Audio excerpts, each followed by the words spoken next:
या बड़ी पावर आ जाए ऊपर से प्रेशर, वो भी हो जाता है। समझ में आ गया? लेकिन परमात्मा के यहाँ क्यों नहीं होता है? वहीं बैठ जाओ माता जी। परमात्मा के यहाँ क्यों नहीं होता? कि उसको किसी गवाह की जरूरत नहीं है। क्यों? क्योंकि उसको जड़ दिखाई देती है।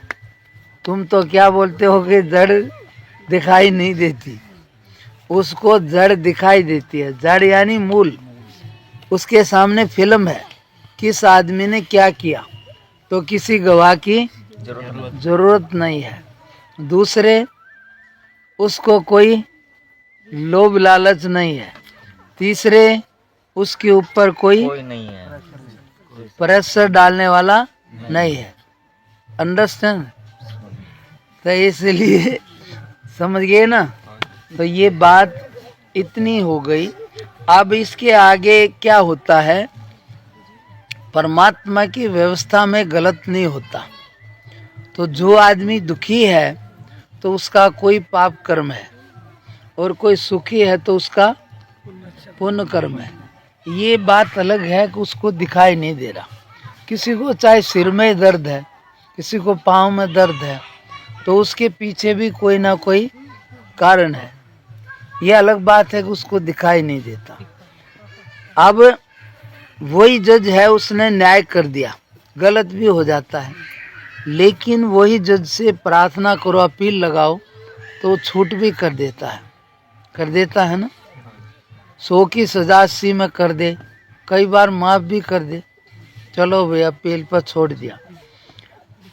ऐसे ही वो तो उसकी बात हो गई। यहाँ पर परमात्मा की व्यवस्था है, जो भी हो रहा है उसकी व्यवस्था से सही हो रहा है। लेकिन उसी परमात्मा से अपनी गलती की क्षमा मांग के प्रार्थना करें कि हे परमात्मा, आप सबके अंदर हो, मेरे भी अंदर हो, आप ही मेरे सच्चे स्वरूप हो। मैं आपको अभेद भाव से, श्रद्धा भक्ति से नमस्कार करता हूँ। जाने अनजाने मुझसे जो दोष हुए आपके सामने जाहिर करती हूँ। इतना बोल करके हे भगवान, मैं आपसे हृदय पूर्वक पछतावा करके क्षमा याचना करता हूँ। भगवान मुझे क्षमा करो, क्षमा करो, क्षमा करो। आगे गलती ना हो ऐसी शक्ति दो, शक्ति दो, शक्ति दो। हे भगवान, कृपा करो कि हमारा भेदभाव छूट जाए और हम आप में आनंद से एक होकर अभेद स्वरूप को प्राप्त हो। इतना बोल के ये प्रार्थना है। इसके बाद में तुम भगवान का जो भी तुम्हें भाए वो नाम लो, गा कर लो, बजा कर लो, कीर्तन से लो, कैसी भी प्रार्थना स्तुति करो। तो इससे क्या होगा? आके जितना तुम्हारा भक्ति भाव होगा उससे तुम्हारे पाप में छूट हो सकती है। बाकी कोई कहे कि इधर उधर, ज़्यादातर जो फिल्म बन जाती है तो उसमें इधर उधर नहीं होता। बहुत कम चांस है, वो भी हाई पावर कर सकती है, थोड़ा बहुत, एक दो सीन आगे पीछे कर देगी, बाकी पूरी नहीं हटती है। इसका मतलब क्या समझे? कि हमारा जो पहले का है इस समय वो मिल रहा है, इसमें हम ज़्यादा कुछ फेर फार नहीं कर सकते। परमात्मा की प्रार्थना से, भाव से, पूजा से इतना हो जाएगा, आँख उसमें थोड़ी छूट हो जाएगी। और दुख तो रहेगा, यानी कि कर्म तो वही रहेगा, पर उसको दुख नहीं रहेगा। जैसे भगवान शंकर ने कहा, उसने उसको श्राप दे दिया, गुरु के आने से नहीं उठा था पहले जन्म में कागभूषुंडी, तो बोले कि जा तू पड़ा है, अजगर हो जा। तो गुरुजी ने उसको प्रार्थना किया उसके लिए शंकर भगवान से। तो भगवान शंकर ने कहा कि इसको जन्म तो होगा 1000, मैंने बोल दिया, पर इतनी छूट है, आगे इसको जो जन्मने मरने में बहुत दुख होता है वो नहीं होगा। समझ में आया कुछ? तो बहुत बड़ी बात है। आदमी दुखी किससे है? दुख से है। मरण में भी ज्यादा जब जीन में ज्यादा तकलीफ लागे तो मरना चाहे। क्यों चाहे है? अग मरण में सुख है, इसलिए फायदा भी देखते हैं सब तरफ से। एक आदमी तो ऐसा भी है, डॉक्टर के पास गया, बोला भाई बीमारी होगी, बोला कितना ऑपरेशन खर्चा, बोला गारंटी है कुछ, बोला ना गारंटी नहीं है। तो वो बोला कि भाई गारंटी तो नहीं है, फिर बोला खर्चा 50,000 का, बोला गारंटी नहीं है। फिर वो इधर गया शमशान में, बोला नहीं तो मरेगा। तो भाई मर भी सका यार, इसमें ऑपरेशन में भी मर सका, दोनों बात सोच में हो गया। फिर उधर गया, बोला भाई कितने की लकड़ी लगेगी, कितने तो बोला यार 35-40 हजार में हो जाएगा। तो हिसाब लगा के बोला यार मरण में फायदा है, इधर 50,000 लगेंगे, इधर 35 में, तो फायदा तो आदमी देखता है। लेकिन जब दुख ज्यादा हो तो मरने में सुख हो तो उस समय मरना स्वीकार करता है। मौत जब भी आती है जब आदमी अंदर से स्वीकार कर लेता है, और नहीं तो कितनी भी तकलीफ आई रहे, कितने आदमी मरते नहीं। क्यों? वे तैयार नहीं मरता ही, इसलिए मौत भी नहीं आ। जब वो स्वीकार कर ले, कोई जल्दी कर ले, उसका जल्दी नंबर आ जाए।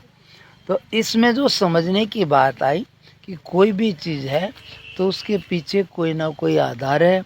हम दुखी है तो कोई पाप कर्म है, सुखी है तो कोई पुण्य कर्म है। बस गड़बड़ इतनी है कि हमें मालूम नहीं है। मालूम हो जाए तो हम किसी को ये नहीं कहेंगे कि ये खराब है और ये अच्छा है। यहाँ कोई किसी को सुख दुख ना देता है और ना दे ही सकता है, लेकिन फिर भी ऐसा लगता है कि ये खराब है, ये अच्छा है। अब ये समझ जाग जाए तो उससे आता है कि फिर कोई दोषी नहीं दिखाई देगा। लेकिन जब तक समझ नहीं है तो हम अपनी समझ से किसी को दोष दे देते हैं। अब इसका उपाय जो है, कोई भी समस्या है वो परमात्मा समर्थ है, और तुम उसको भाव से नमस्कार करके प्रार्थना करो तो उसमें क्या होगा कि तुम्हारी समस्या वो की वो भी रहे भले, लेकिन दुख मिट जाएगा। जैसे भगवान शंकर ने उसने प्रार्थना करी उसके लिए, तो कहा कि जन्म तो 1000 पाएगा, मैंने श्राप दे दिया 1000 जन्म लेगा, लेकिन जन्मने मरने का दुख कम हो जाएगा, वो इसको होगा ही नहीं। ये छूट है। ज़्यादा तो दुख से ही परेशान है लोग, इसलिए मरने में सुख लगे तो मरते हैं, और जीने में दुख लगे तो भी मरते हैं, और जीने में सुख लगे जब मरना खराब लगे। कोई भी चीज़ खराब किससे लगे है?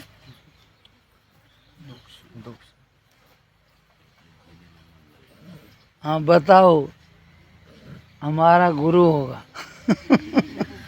कोई भी चीज़ खराब किससे लगती है पता है? मरने की इच्छा है तो जीना खराब लगे, समझे ना?